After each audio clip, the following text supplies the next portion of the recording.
Fala aí, videomaker, tudo bem com você? Filmar uma cerimônia de casamento pode ser super estressante para quem está começando, e é uma das partes mais importantes do casamento, já que os noivos planejaram tudo com tanto cuidado e você só tem uma chance para capturar tudo perfeitamente. Responsa, hein? Nesse vídeo eu vou te dar algumas dicas de como você pode lidar com isso de forma mais tranquila e garantir de que tudo vai dar certo. O meu nome é Rafael Foz, da Vida 2 Filmes, e aqui no nosso canal eu ajudo outros videomakers a aprenderem mais sobre produção de vídeo de casamento, desde o atendimento até a finalização e entrega do vídeo. Então, se você é videomaker de casamento ou tá pensando em entrar nessa área, se inscreve aqui no canal para aprender muito mais. Vamos lá! Primeiro vamos falar sobre equipamento e equipe. Cara, você pode gravar uma cerimônia de casamento sozinho, com uma, duas câmeras, sei lá, mas isso pode fazer que você perca alguns momentos de íntegra.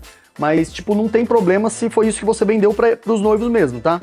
Aqui, normalmente, a gente grava o casamento em 2 ou 3 pessoas, mas geralmente sou eu e a mim mesmo. E a gente tem uma certa segurança para não perder nada importante, principalmente durante a cerimônia. E eu vou tomar aqui como base que você vai gravar o seu casamento em pelo menos 2 pessoas, então vamos girar nossa conversa em torno disso, beleza? Eu e a Mi, quando a gente vai gravar a cerimônia, a gente usa 2 Sony A7S III. A Mi, ela usa uma lente zoom, uma 28-75 no caso, e eu fico com uma 50 ou 85 e uma 24mm também. Mas a escolha dessas lentes depende do espaço que a gente vai estar gravando, onde vai estar rolando a cerimônia. Tipo, se é uma igreja com um corredorzão bem longo, ou uma capela mais curta, um campo aberto e por aí vai. Nesse exemplo aqui, a gente estava gravando em uma igreja onde o corredor é bem grande. Então eu estava ali com 85, pegando os padrinhos mais de longe, e a Mi com uma zoom, que pode pegar um meio termo, quando os padrinhos já estão mais perto ou então mais longe. E assim na edição eu vou alternando entre as duas câmeras. Eu garanto que quando os padrinhos estiverem mais próximo da Mi, a gente já consegue um ângulo que fica perfeito também. E, geralmente na entrada dos padrinhos a gente foca mais neles mesmo, tá? Então para garantir tudo certinho. E geralmente a Mi fica também com a câmera dela no monopé. E eu fico com a minha na mão, já que a 7S ela tem um sistema de estabilização que é muito bom e me dá mais agilidade para conseguir me movimentar, pegar alguns ângulos diferentes. Boa, a entrada dos padrinhos, check. Agora, geralmente é a entrada do noivo, e sem muita novidade, a não ser pegar algumas reações de algum padrinho ou pai e mãe reagindo à entrada dele, né? Aí nisso a gente já entra no outro ponto, comunicação. Talvez o melhor investimento que a gente já fez durante a nossa vida de videomaker de casamento foi o intercom. E a gente usa esse AirTag Ultralight, que é um comunicador hands-free, que você não precisa apertar nada para poder falar, tipo um radinho. Então você não precisa tirar a mão da câmera e colocar a mão no comunicador para passar o recado. Isso ajuda muito. E é com essa comunicação que a gente avisa um para o outro para pegar alguma reação, ou então avisa que vai se movimentar e tal. Meu, aí é sucesso, você não perde nada da cerimônia. O noivo tá aqui entrando, ó, e a Mi tá com a câmera focada nele e eu vou pegando algumas reações enquanto ele vem chegando. Aí quando ele já tá mais aqui próximo e vai cumprimentar a mãe, a gente já se movimentou para pegar o cumprimento certinho. E agora vem ela, a noiva. Na entrada da noiva, o princípio é o mesmo e a chave sempre é a comunicação. Corredor longo, é lente fechada para pegar ela mais de longe, enquanto o outro faz as reações e, não tem erro. Um recurso que é mágico para casamento é slow motion. E não só para fazer aquelas cenas emocionantes, porque, tudo fica lindo, né, no slow motion.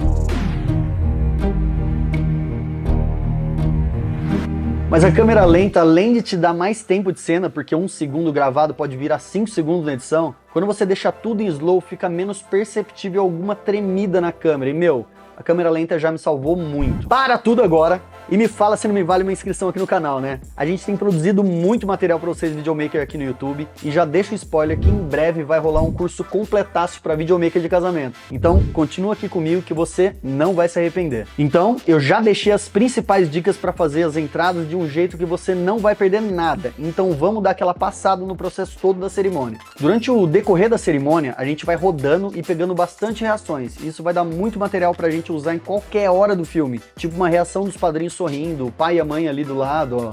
Algumas cenas mais abertas assim, pegando a visão mais panorâmica do lugar e procurando sempre umas cenas e ângulos criativos para fazer aquele olhar mais cinematográfico pro filme. Então chega a hora dos votos, ou mesmo se não tiver votos, tem o consentimento, né, que os noivos ficam de frente um pro outro e a gente vai se posicionando assim, ó.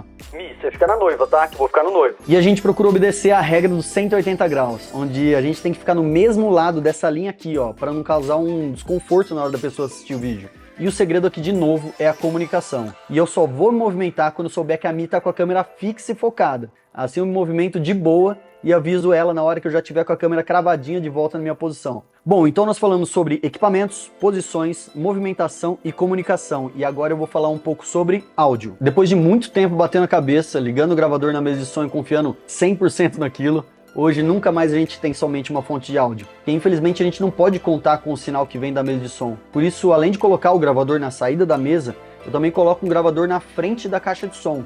E isso garante que mesmo se tudo der errado, se o cara da mesa de som abaixar o volume do out da mesa, se algum canal deixar de sair para o meu gravador, eu tenho tudo que saiu na caixa de som.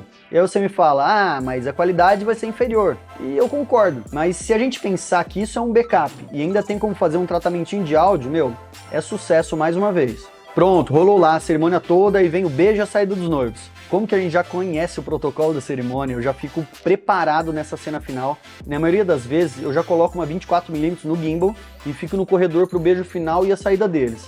Eu já converso também com o fotógrafo pra gente sair junto acompanhando os noivos pelo corredor.